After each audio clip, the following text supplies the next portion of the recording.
Medo, prazer carnal, take 1. Ele é um dos 4 gigantes da alma. Ele define grande parte das nossas estratégias de vida. Hoje nós vamos falar aqui no canal sobre o medo.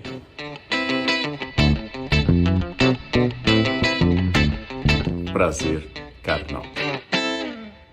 O medo em si não é negativo.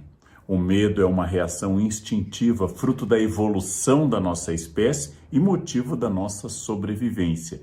Ter medo não é ruim. O medo tem causas objetivas e diretas. O medo tem efeitos físicos, como por exemplo a taquicardia, os olhos arregalados. O medo tem pavores psíquicos. O medo em si, como eu disse, não é algo que nos destrói, mas é preciso analisar, pensar para que o medo não nos domine.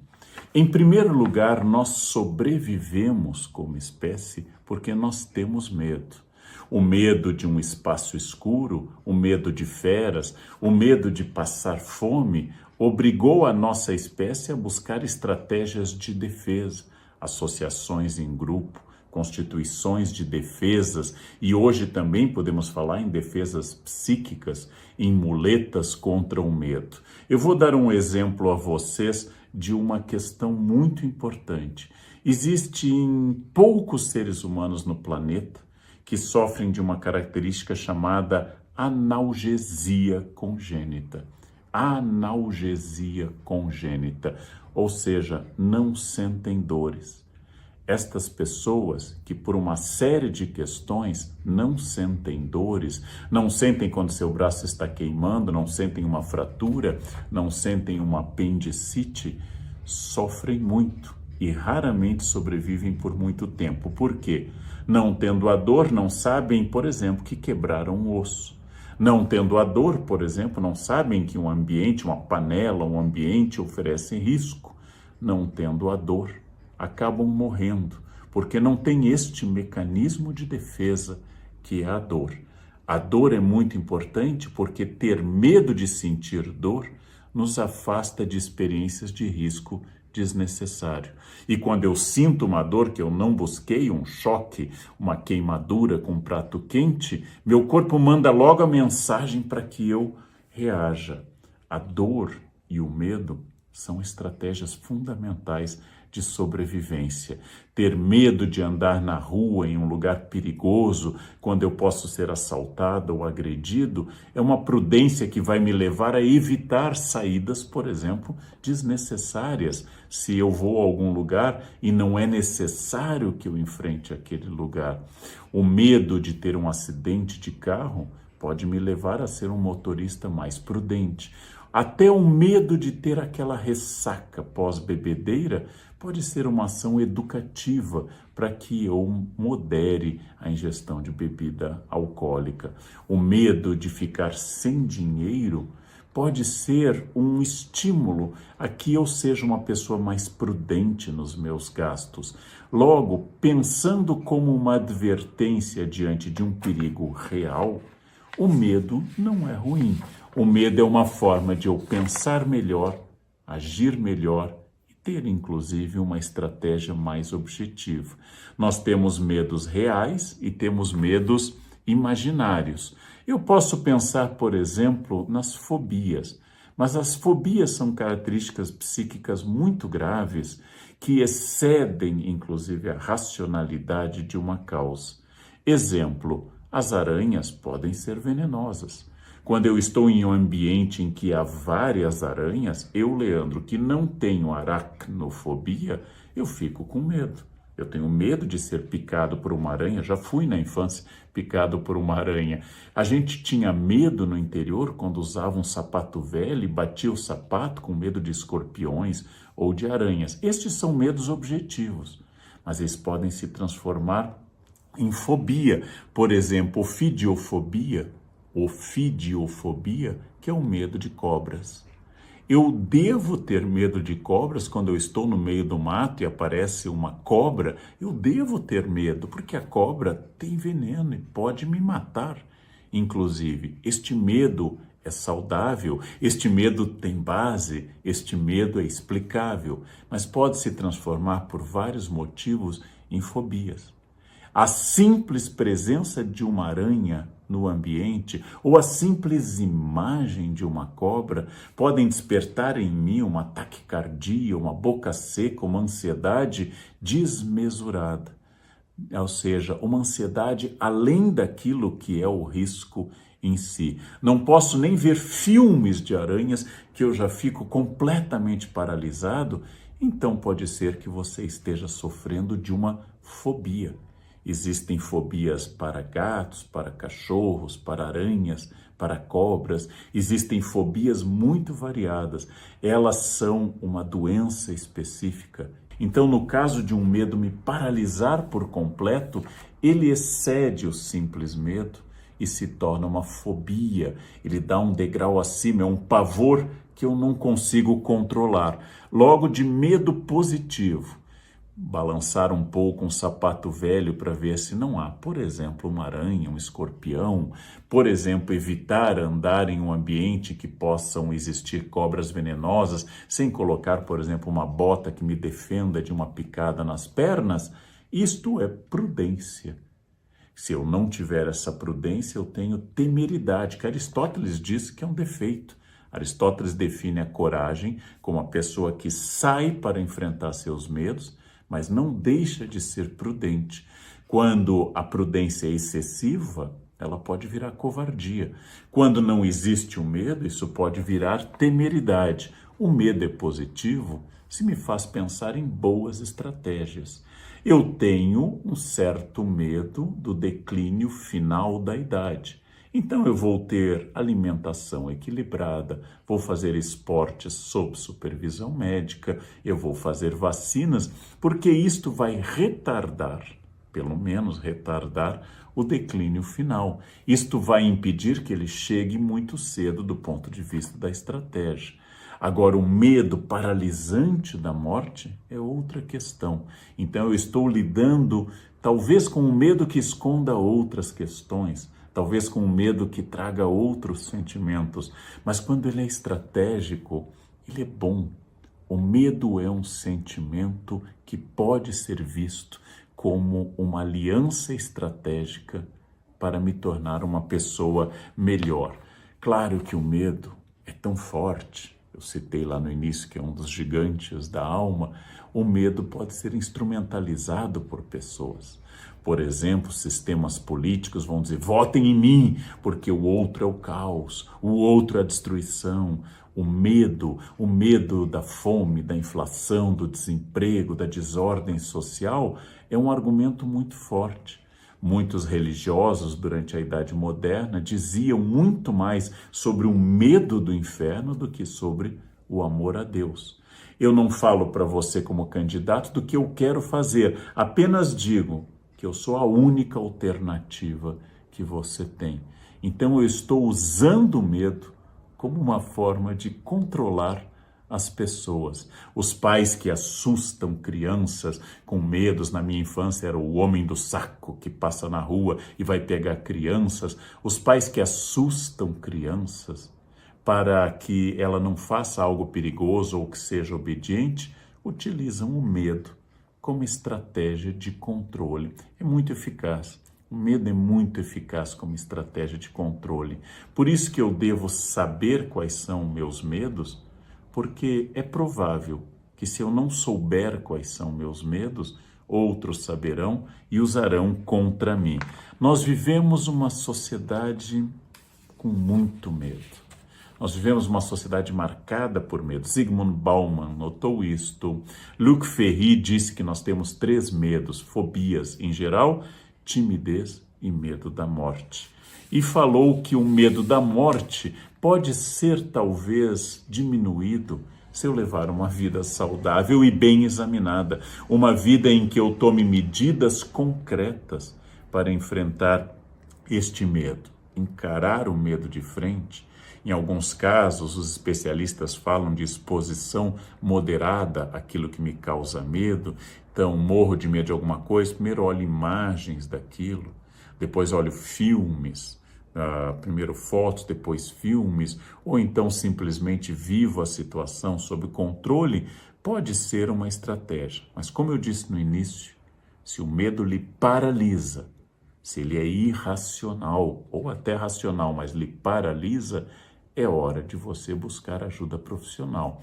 Um trauma, uma outra questão pessoal pode estar provocando esta paralisia, levando a coisas graves, como, por exemplo, síndrome do pânico, levando a coisas graves como ficar em casa e ter medo da rua, agorafobia, o medo de enfrentar a rua, o medo de enfrentar as pessoas.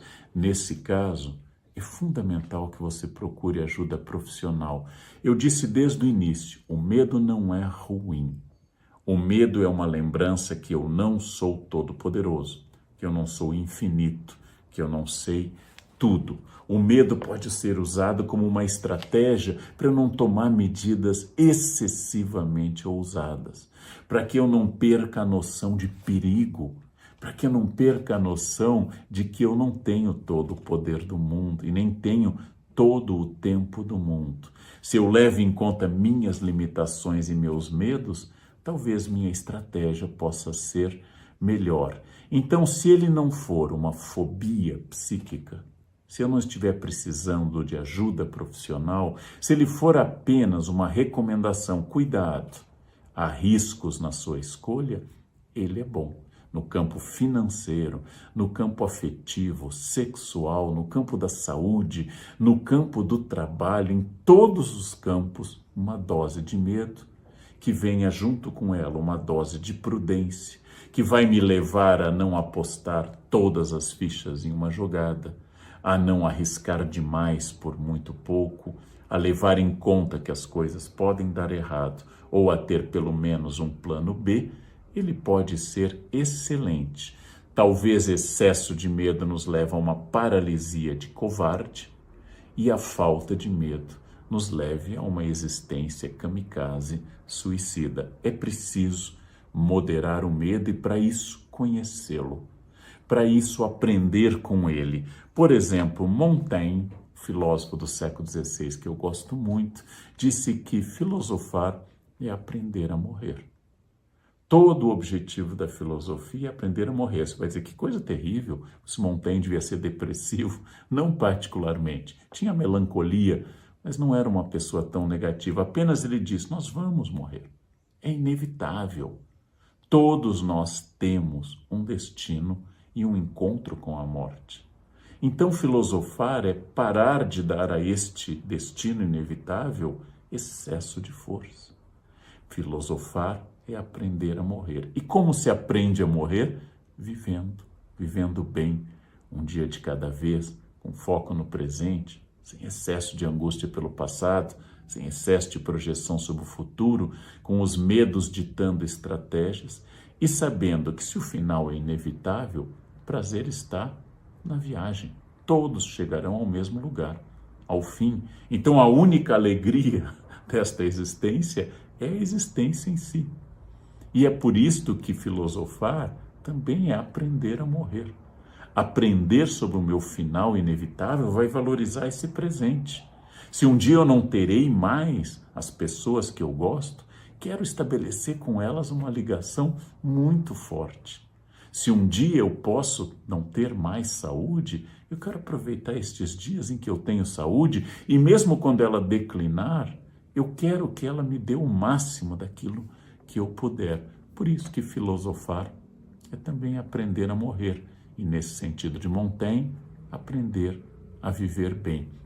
Tem uma outra frase do Spinoza que eu li em Luc Ferry, não li em Spinoza, foi Luc Ferry que me ensinou essa frase. O sábio morre menos do que o tolo. É muito interessante essa frase. O sábio morre menos do que o tolo. Por quê? O tolo morre muitas vezes.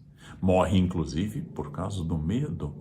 O tolo sente o medo a todo instante, o medo o domina.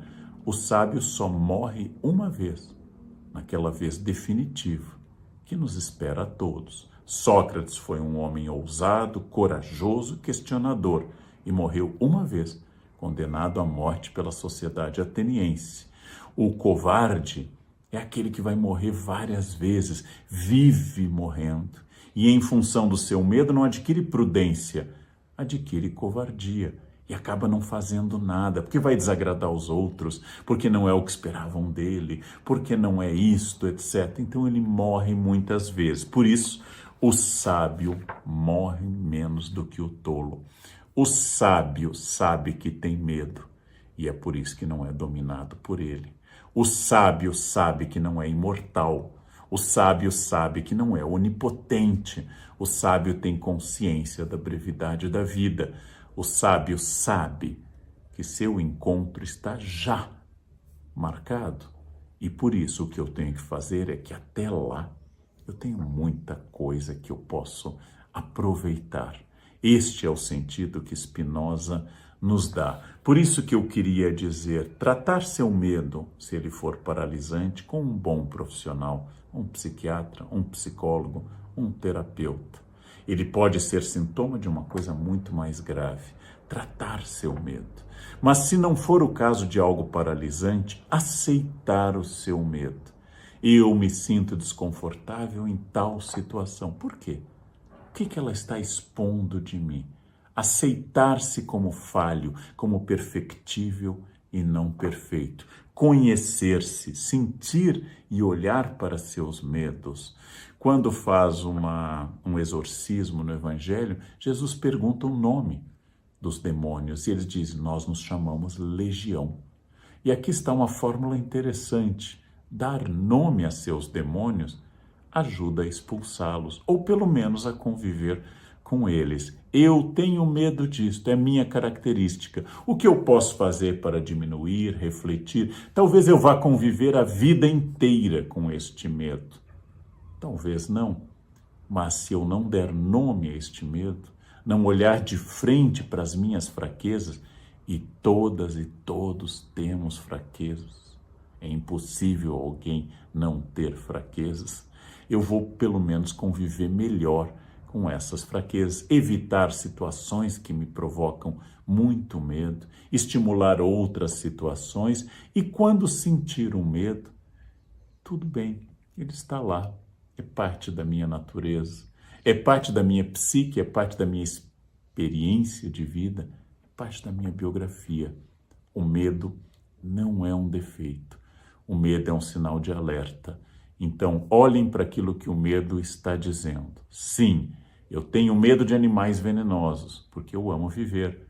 E um animal venenoso pode interromper esta vida. É o meu amor à vida que me manda a mensagem. Aquele animal venenoso pode ser perigoso.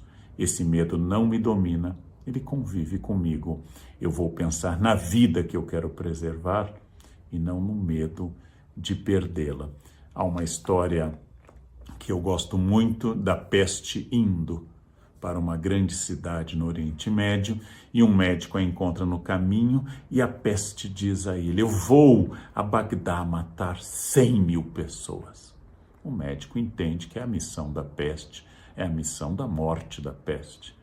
A peste volta e o médico a reencontra e então o médico questiona, você disse que ia matar 100.000, mas morreram 1 milhão com a peste. A peste responde, não, 100.000 eu matei, os outros 900.000 morreram de medo. Então, talvez eu morra de alguma peste. É bom que eu não esteja entre os 900.000, que eu não esteja entre aqueles que morreram de medo de morrer. A melhor vingança contra o medo é olhar para ele e dizer, tudo bem, eu não te convidei, mas você faz parte de mim.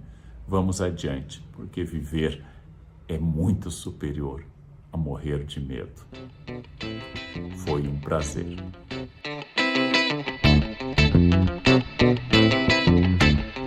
Prazer carnal.